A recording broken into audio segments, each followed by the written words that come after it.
Welcome to the Axiom Insights podcast. My name is Scott Rutherford. This podcast talks about trends and best practices in supporting organizational performance through learning. Today, our focus is on IT training and leadership. My guest today is Eric Bloom, who has a deep background in IT training. Eric has held numerous senior leadership roles at companies like Fidelity Investments and Monster, and he's an accomplished keynote speaker with TEDx and many other speaking credits. He's an author of numerous books on technical and leadership topics, and he's the founder and executive director of the IT Management and Leadership Institute. In our conversation, we talk about his experience as a senior manager in IT and his experience as an entrepreneur with a focus on leadership development. So let's jump into my conversation with Eric with this background. Eric told me he didn't go to college expecting to work in technology. Instead, he expected to be an accountant. But that changed, he says, when he took a computer class in his first semester, and that quickly turned into a double major and a focus on computers. So from there, I went into the computer profession, into really IT, or at the time, data processing, but always worked on business-related systems because of my strong business and accounting background. So from there, I started as a programmer. I was a business analyst, a project manager, director of app dev, and eventually, in senior IT spots. So that's sort of how, I progressed professionally. As far as my interest in continuing ed or in education is about I think it was the year after I got my MBA from Babson, is I was given the opportunity to teach a computer class. Just the typical, it's Tuesday night, I'll be teaching C kind of thing. And I loved it, and I taught one night a week at either Bentley or Boston University, depending on, I was at BU in the middle for a couple of years, for about 15 years. And I loved it. I basically stopped because I stepped into a senior IT leadership role, and, I was traveling, I was busy, you just couldn't do both.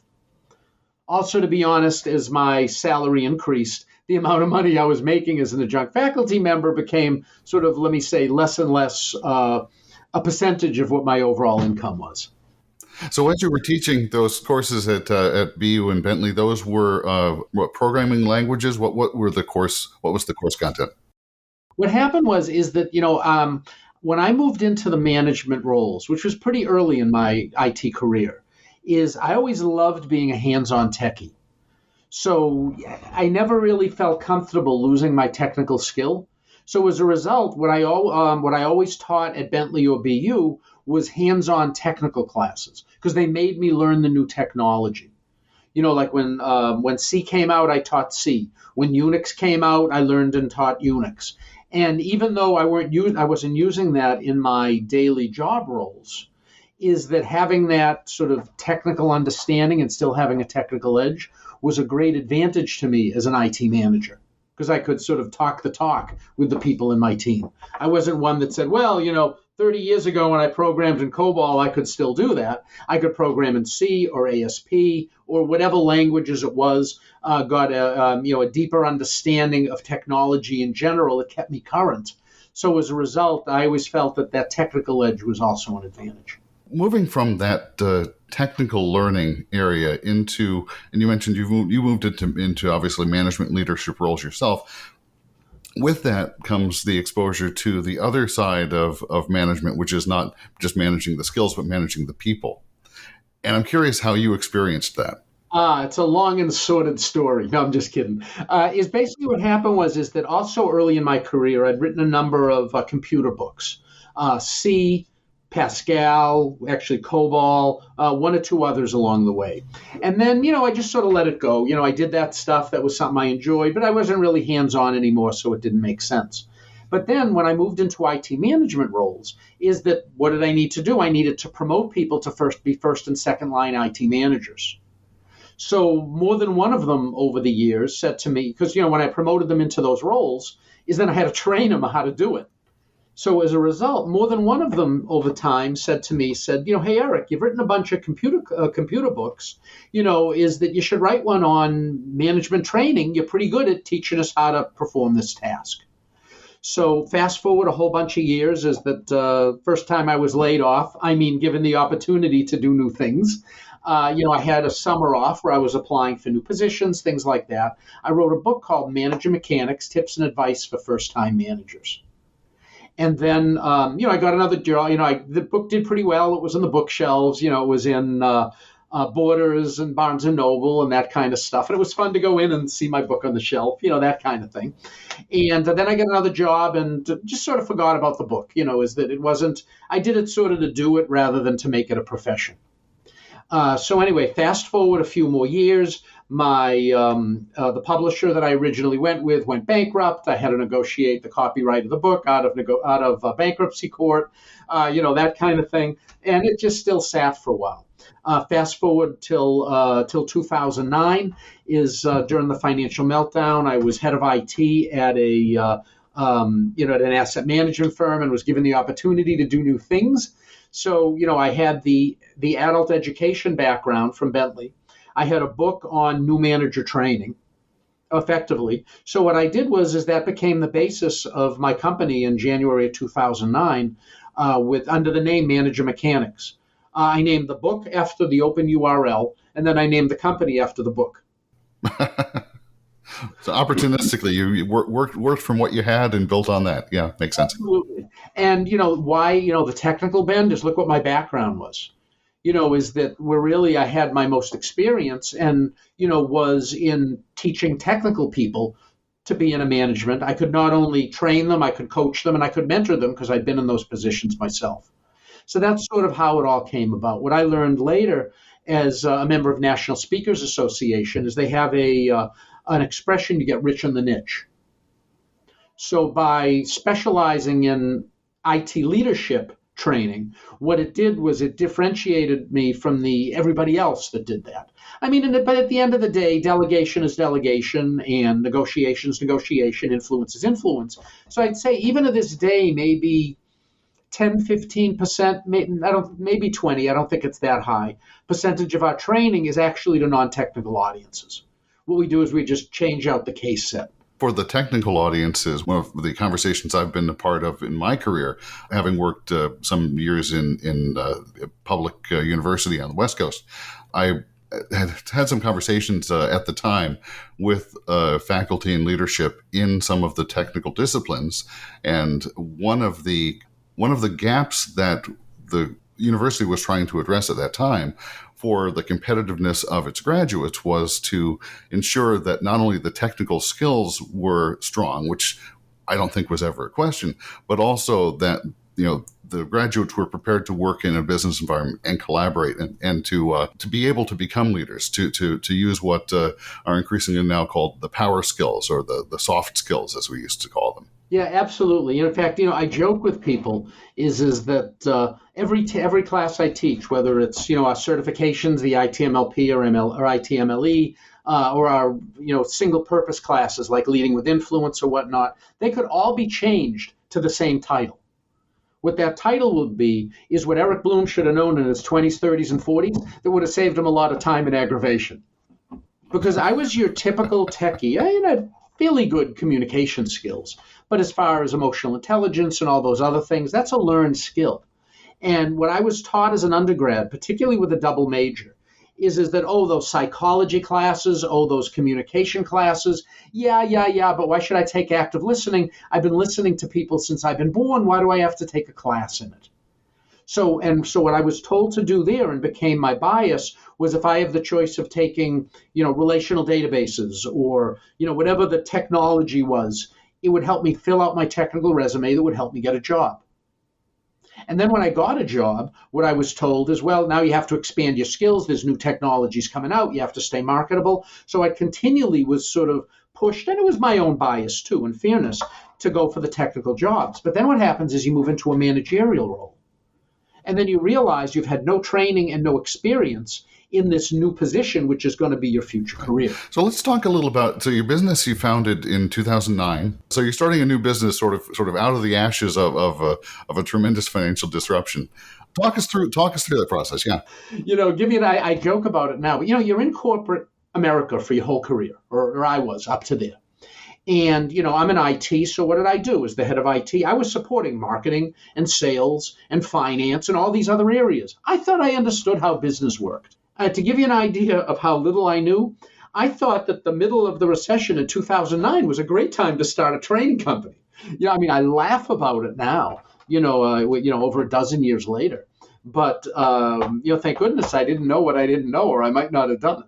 So let's talk about the formation then. I guess there was a little evolution between that first, the iteration number one of the business being formed based on the book and your experience into the progression between that and the ITL Institute. What happened was the company originally was called Manager Mechanics, again, after the book, for 6 or 7 years, I would say.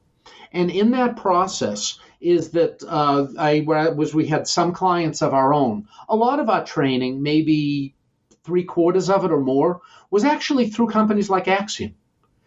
Great companies great training companies who could find really great clients and then would sub out or work with content providers like me to put it in. The way I describe it is basically you would put the butts in the seats and I would provide the trainer and the material.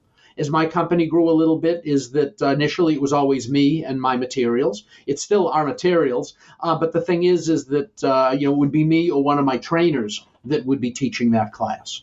And that worked really, really well as we moved towards the then the certifications and so on. But the certification started and generally was marketed in the same format. Heavily nationwide, both the ITMLP, which is IT Management Leadership Professional, geared for soon-to-be managers to about 5 years of IT management experience. And then the ITMLE came about a year later because people were saying they wanted more, which is from either more seasoned single managers or upper level. I'll call them managers of managers. Just in big companies, they were called senior manager, director, but those terms have so many different meanings. I tend not to use them. But anyway, what happened was we got the certifications out. They were being marketed nationally, again, mostly by third-party training, a specific third-party training company. And they started doing really well. They were pretty good, and people liked them. And we were the governing body for it. So it felt really funny to have the governing body of two certifications, the ITMLP and ITMLE, to have their governing body named Manager Mechanics as a training company. So what we did was we really took an internal look at ourselves and what we were providing and what we wanted to do, and that we wanted to do research. And we saw these certifications as a truly providing value to the IT management industry. So we renamed the company after the certifications as the IT Management and Leadership Institute. So that's sort of how the transformation happened. And that was maybe 5 years ago now. We do some research, we do some other things along with it, and it's been a fun ride, I must say. So what's the experience like then for the learner? Maybe let's just take the IT Management Leadership Professional certification. So if someone is in information technology and considering advancing their career path and considering a certification, what's that look like? First of all, while certification itself, I think is very important, it adds credential and that kind of thing. But the truth is, like any certification class you would take, the power is in the training. And it's in the materials that you're learning and the skills and the knowledge that you're gathering.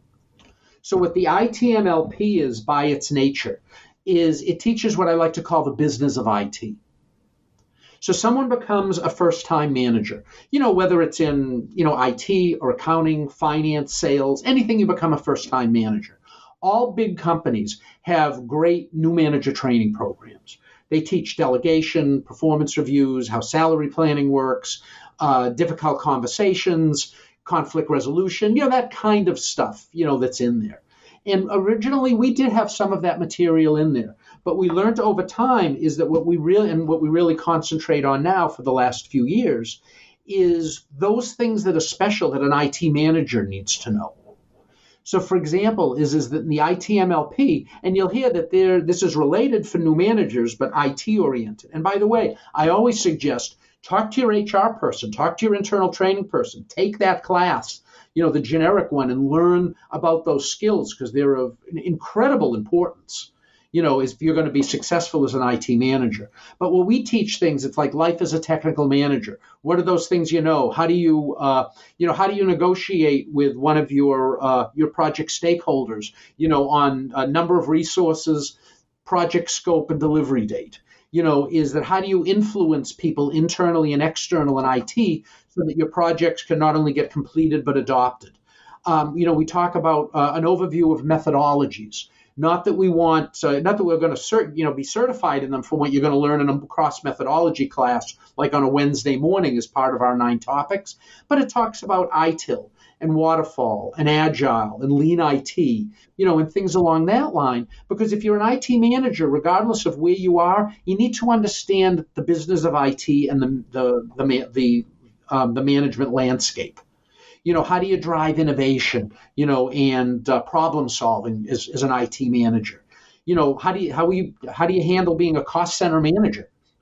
You know what I mean? Your budget versus actual report. What is it and how do you use it and all the things related to that? Vendor management. And then on the third day of it, we talk about IT internal client service. So as you see what it is, it's a base skill set that's required for either an IT manager to use directly, depending on what their job is, or at least to know how it works, to be able to work with their peers and position them not only for success, but upward mobility. If you think about the students you've had participating in the certification program, I realize it's probably hard to make generalizations about career path and intent, but I'm curious whether you find folks coming to the certification to advance within the IT sphere or to use it as perhaps a building block to move into a broader management role. There's always the conversation in business, or at least if you believe like Forbes magazine, everyone's clamoring to be the CEO. How do you get there?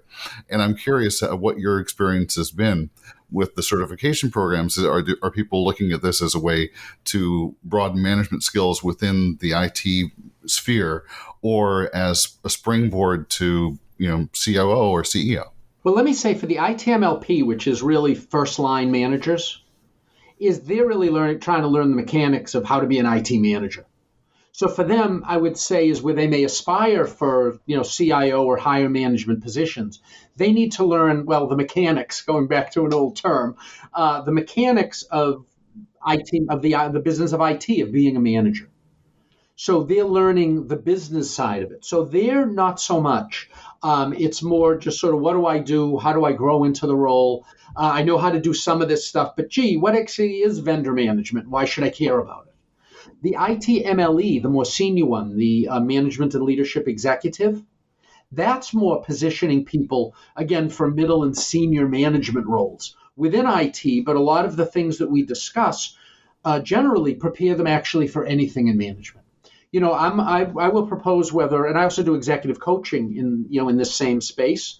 And, what I've said to people who are in, CIOs of smaller organizations, 30, 40, 50 people in IT, down to first line managers, is you can't just be the head techie anymore. What you need to be is a strong business executive who, by the way, has the skills to lead a technical organization. So that I would say at any level of IT management, I'll just now call it just the senior manager or director, VP level, is what you really want is a seat at the business table. Is that the first time you're hearing about a project is when the business comes to you and says, let's implement software X, is you've missed the whole first part of the discussion, which is around the strategy and why do we need it and what's its return on investment, and what in our direction should move us that way. So as a result, and also as you move up the ranks, is you become less hands-on and tactical and more business and strategic. So everything you do technically, you have to think business first and technology second. And then I'll talk to people in internal operations and they'll say, all right, we have to upgrade the routers. I mean, what could that possibly have to do with the business? Yeah, it just happens to be the technology that helps everyone connect together, but that's not important, I'm sure. Well, plenty. Because if your routers go down, guess what? You have no business.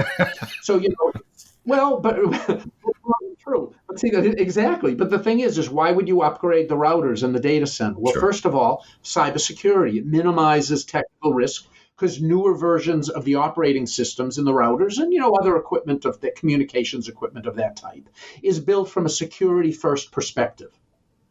The second reason is you're minimizing business risk. Because if one of those things goes down, guess what? You lose the third floor of the building, which happens to be sales and marketing. for a day or 2 days until the connectivity comes back up. So regardless of what you're doing in IT, you have to think of it from that business perspective. So back to your original question, people at this level, they're still thinking of moving to a CIO or whatnot, and not everybody wants to go into the business. A ton of IT people went into IT because they love IT. So I would say that there's a lot of IT people who never want that COO job, where it'll be more general over the business, or a CEO job. It's just not what they're interested in. So, is that there's a lot of great techies, by the way, who don't even want to go into management. They'd rather stay hands-on individuals. And I think that particularly bigger, smarter companies are recognizing that. I mean, realistically, in most IT shops, is your senior enterprise architect who knows where all the, let me say, technical bodies are buried in the data center. Like, oh, don't reboot that server because the source code that's on it is gone. Those kind of people. They're in many cases worth at least as much or greater value to the company than many of the VPs. So as a result of that, they should be able to grow in that. In fact, it's called a fellowship program. I write for CIO.com. I wrote a post on it a month or two ago, actually. And, that they should be able to grow as true technical professionals without ever managing people. So to think that everybody wants the CEO job, or even the CIO job, many do, but many don't. Yeah, and we'll put a link to the post the article you mentioned in the show notes for this episode as well, so folks can refer to there. So as you sort of round out the conversation about IT training, I'm curious to get your perspective about how the available delivery mechanisms, I'll put it that way, of IT training fit together. You mentioned having done classroom training in your past, and of course the fault in many training disciplines today is, okay, well, we need an instructor in front of a classroom of people. On the flip side, you have certainly emerging populations of professionals who have gotten very used to on-demand, self-sourced training. I need to figure out a new scripting language. I'm going to go on YouTube for half an hour and do a deep dive and figure it out on my own, and go rogue. How do you see these options coming together for the IT professional, and how do you think the training professional can manage all of those potential inputs to develop the skills of their team? I have a very definitive answer for you. It depends. And what I mean by that is it depends on the person, certainly. It also depends on the technology, on their specific role in the business, etc. For example, if you have a .NET programmer and you want to teach them Python, and you want to get them up and running in 2 weeks as a reasonable Python programmer, probably the best way to do it isn't to turn them loose on YouTube. Is what you need to do is I look at training. I'm going to talk on the technical side first and then the managerial. On the technical side, I look at training of all types as an accelerant.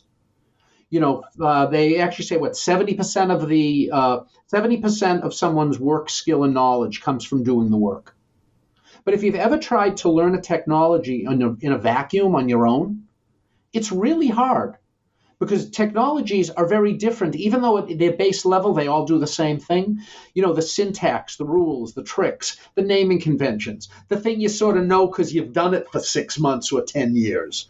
So as a result is that I think that there's a place for all different types. Like, for example, if I wanted someone to be learning Python, then I might have them, say, hey, on demand, take this, 2-hour Python class online just to get a gut feel for what it is. And then put them in an instructor-led class. The reason is because there's lots of these questions that come up. Is that when you have a live instructor, and then I'll talk the difference between virtual and in person, but when you have a live instructor come up, what it does is it provides you a number of different types of opportunities with the learner. First of all, what it does is a good instructor can answer questions about the technology. They're not talking heads. They're not this, and like, for example, Python class, something online, they talk about how loops work and what they are. You put this at the top, you put this at the bottom, you put stuff in the middle, it reiterates. All right, that's all fine and good, but someone who was a C programmer for 20 years and trying to learn Python, they don't need that. So as a result, with any of the fixed programs like that, I mean, yes, you can go around and pick up little pieces, but the instructor, assuming quality, and virtually everyone I've seen in the technical space certainly is that they can jump around. They can make that comparison. They have someone in the class who's going, say, from .NET to Python. And can say, oh, you know how in .NET you do X, Y, Z? Well, it's sort of the same thing here, but you do 1, 2, 3. Oh, you're a C programmer? Yeah, trying to learn Java? Yeah, you know what? You don't have to worry about that null terminated string at the end of anymore. You don't have to worry about garbage collection. Java does that for you. Oh, really? It's those kind of insights and those kinds of bridges from technology to technology that happens with an experienced live instructor that you don't get from an on-demand class.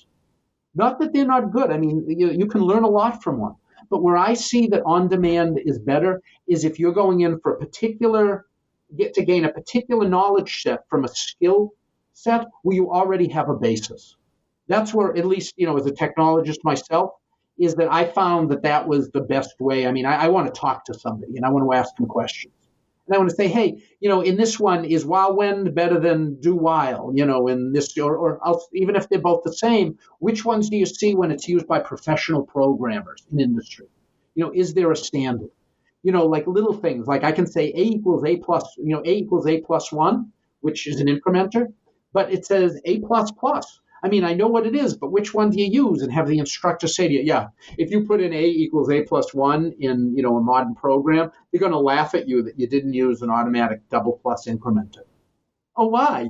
Oh, well, because they will. It's those things that you gain by having a live, knowledgeable instructor that you just don't get if it's on-demand learning, which, again, has its place. No disrespect to on-demand learning as I'm saying it, but it's a different paradigm that solves a different set of solutions. So for the L&D head of L&D manager or director, you often see the best formula is to present a sort of a catalog of options then for training, which includes some on-demand, so there's a knowledge bank, there's some on-demand, curated on-demand resources supported by live instruction, whether that's virtual or face-to-face, and perhaps even more, on detailed coaching or time-intensive coaching. So sure, my belief is that no one piece of that can be as effective as possible if it isn't supported by the others. Agreed. I agree 100%. Each one has its value. There are every different training mechanism.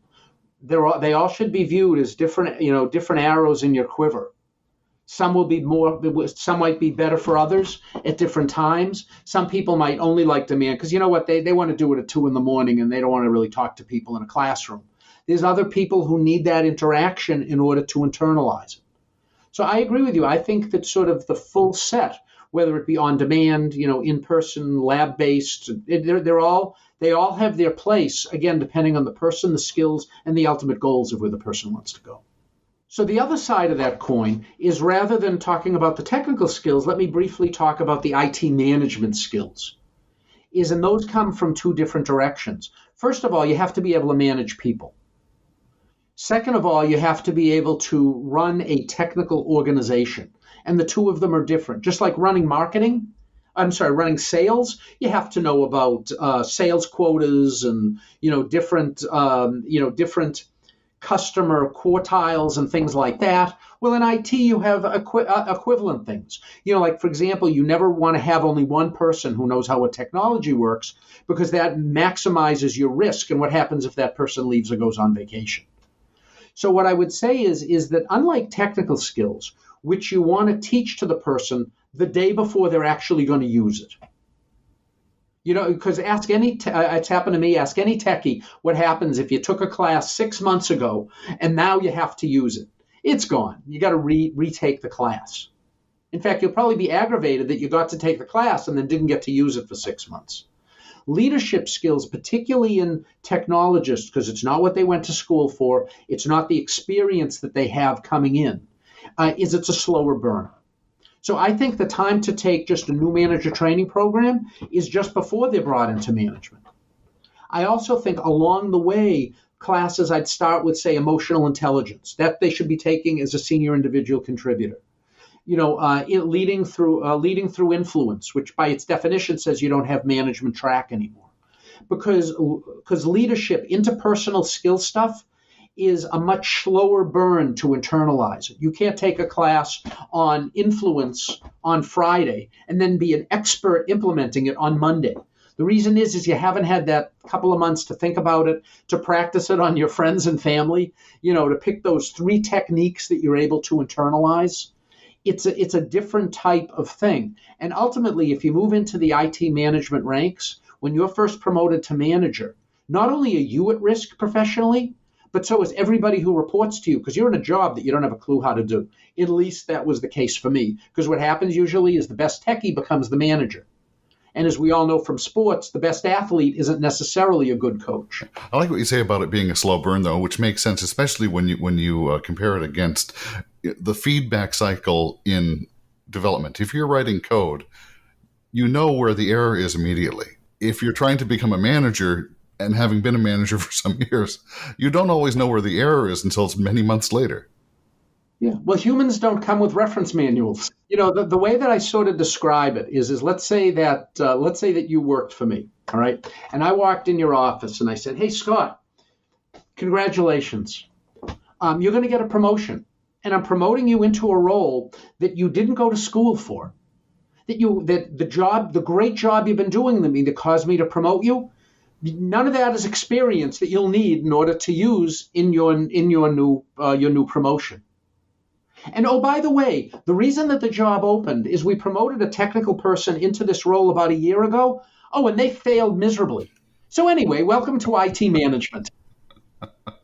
A lot of support is needed. And just one last thing is, and this is true across all professions, that the business skills, the interpersonal skills, the political skills needed as a first-line manager is very, very different than that needed as a second-line manager, director in IT. If you're heading up a silo, such as app dev, ops, help desk, infrastructure, data center, it's very different moving to that role. And then when you move into a CIO role, it's yet another full set of skills, knowledge, and experiences that you need to gain very quickly to be successful.